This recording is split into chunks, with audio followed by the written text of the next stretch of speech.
enhorabuena por la victoria, 2 goles tuyos que pueden dar un ascenso, o vamos a ir paso a paso.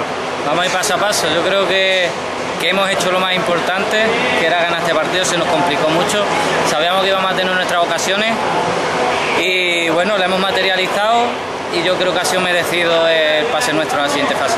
Yo me quedo con una imagen, lo decía el compañero de Copa Almendralejo al descanso, me quedo con la imagen de Angelito en el descanso diciendo que bueno, que con el 1-0 no pasaba nada, que bueno, era cuestión de meter un gol y se ha metido, ¿no?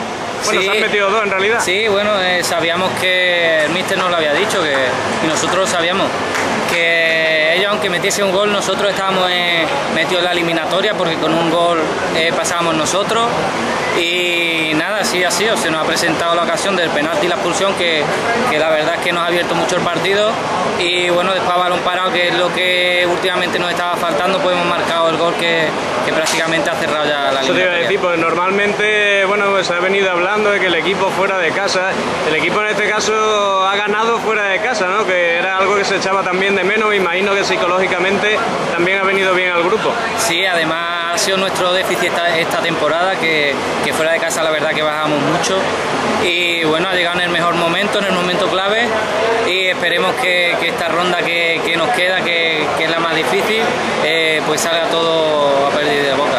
Enhorabuena por el ascenso, Carlos. Muchas gracias.